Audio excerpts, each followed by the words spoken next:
Hello बच्चों, let's read the question. In a tournament team X plays with each of 6 other team once. For each match the probabilities of a win, a draw and a loss are equal.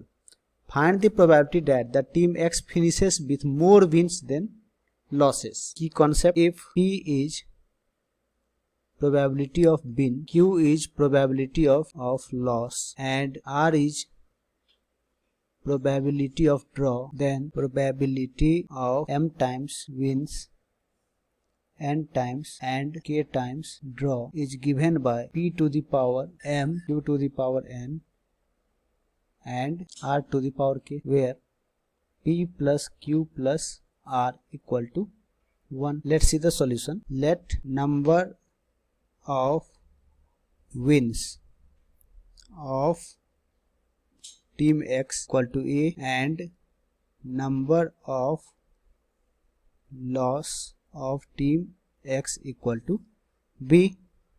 According to question, win should be greater than loss.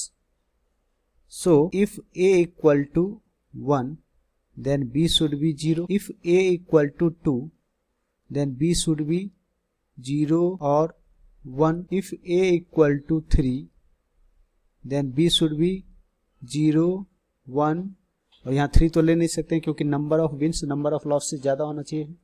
और total number of matches x कितने खेल रहे हैं? Total 6 matches खेल रहे हैं।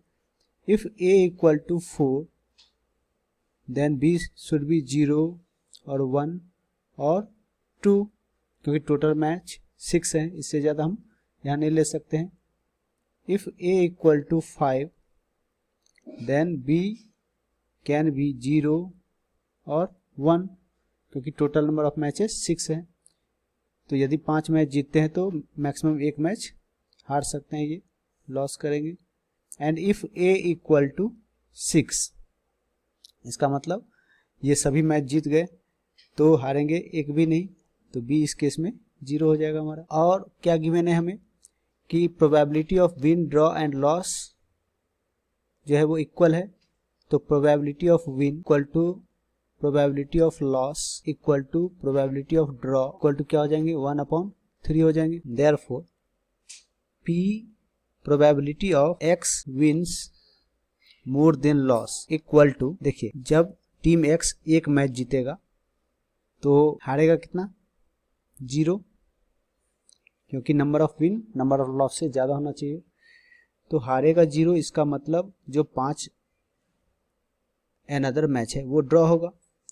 तो यहाँ पे क्या हो जाएगा हमारे पास? पहले तो हम 6C1 तरीके से उस मैच को चुनेंगे जो एक्स ने विन किया है।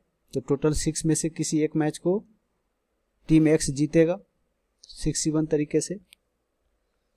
अब टीम एक्स जो है वो 0 मैच हारता है, इसका मतलब वो 5 मैच ड्रॉ होता है। तो पहले विनिंग प्रोबेबिलिटी लिख लेंगे 1/3 टू द पावर 1 और ड्रॉ कितने होते हैं? 5 मैच, तो 1/3 टू द पावर 5 प्लस। अब x यदि 2 मैच जीतता है तो वो मैच हम कितने तरीके से चूज कर सकते हैं? 6C2 तरीके से चूज कर सकते हैं। और 0 हारेगा, इसका मतलब 4 मैच ड्रॉ होगा। तो हम क्या लिखेंगे? 1/3 होल स्क्वायर जीतने का प्रोबेबिलिटी, फिर ड्रॉ होने का प्रोबेबिलिटी 1/3 होल 4। या एक मैच हारेगा, तो एक मैच हारेगा और 2 मैच जीत चुका है तो 3 मैच ड्रॉ होगा। तो क्या होगा इससे? 1/3 होल स्क्वायर, एक मैच हारेगा तो 1/3 का पावर 1 और 2 मैच ड्रॉ होगा 1/3 का पावर 3, टोटल 6 पावर होना चाहिए। 2 मैच जीता, एक मैच हारा तो 3 मैच ड्रॉ होगा प्लस। अब यदि 3 मैच जीतता है तो मैच हारने का जो नंबर है या तो वो 0 मैच हारेगा या 1 मैच हारेगा या 2 मैच हारेगा। तो कितने बनेंगे प्रोबेबिलिटी? पहले तो 3 मैच चूज करेंगे जिसमें वो जीतेगा 63 बेस से, फिर 1/3 टू द पावर 3। यदि 0 मैच हारेगा तो ड्रॉ होगा 3 मैच, 1/3 का power 3 plus 1/3 to the power 3। यदि एक मैच हारता है तो 1/3 का पावर 1 फिर 2 मैच ड्रॉ होगा 1/3 का पावर 2 प्लस यदि 2 मैच हारेगा तो 1/3 का पावर 3 1/3 होल स्क्वायर, तो 1 मैच ड्रॉ होगा 1/3 प्लस 6c4। अब यदि वो 4 मैच जीतता है तो 1/3 टू द पावर 4 और 0 मैच हारेगा, इसका मतलब 2 मैच ड्रॉ होगा तो 1/3 स्क्वायर प्लस यदि 1 मैच हारता है तो 1/3 का पावर 4 1/3, तो 1 मैच ड्रॉ होगा 1/3 प्लस यदि 2 मैच हारता है तो 1/3 to the power 4 1/3 whole square, इसका मतलब 0 मैच ड्रॉ होगा। अब यदि 5 मैच जीतता है तो 65, वो 5 मैच चूज करेंगे जिसमें वो जीतेगा, तो या तो 0 हारेगा या 1 हारेगा, तो 1/3 का पावर 5 1/3, यदि 0 हारेगा तो 1 ड्रॉ होगा प्लस 1/3 टू द पावर 5, यदि 1 हारेगा तो 1/3 का पावर 1, तो 0 ड्रॉ होगा प्लस अब यदि ये 6 मैच जीत जाता है तो 1/3 टू द पावर 6 हो जाएगा। तो इस तरीके से हमारे पास सीरीज के आ गए equal to P X wins more than loss equal to 6c1 into 1/3 to the power 6 plus 2 into 6c 1/3 to the power 6 plus 3 into 6c3 1/3 to the power 6 plus 2 into, यहाँ भी 3 होगा, 3 into 6c4 1/3 to the power 6 plus 2 into 6c5 1/3 to the power 6 plus 6c6 1/3 to the power 6. Their probability of x wins more than loss equal to, यहाँ से 1/3 to the power 6 common किया जा सकता है, क्या बचेगा हमारे पास 6c1 plus 2 6c2 plus 3 6c3 plus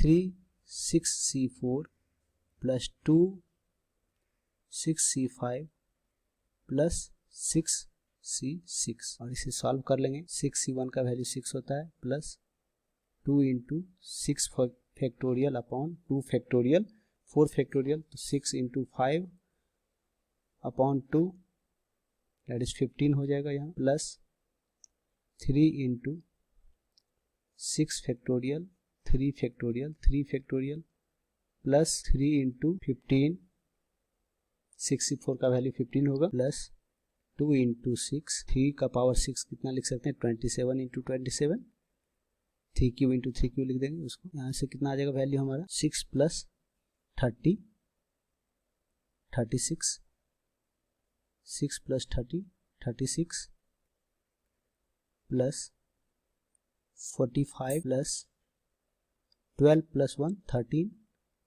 plus 3 into 6 factorial upon 3 factorial into 3 factorial, तो 6 फैक्टोरियल को ब्रेक कर देते हैं, तो ये कितना आ जाएगा 6 इंटू 5 इंटू 4, एक 3 फैक्टोरियल कैंसिल होगा, नीचे बचेगा 3 इंटू 2 इंटू 1, इसे सॉल्व करेंगे 3 2 जा 6 कैंसिल, पास बच गया 36 प्लस 45 प्लस 13, इसे जोड़ते हैं कितना आएगा 3 plus 5 8, 8 plus 6 14, 6 plus 60 upon 27 into 27 equal to 154 divided by 729, and this will be the required probability. I hope you understand it well. Thank you.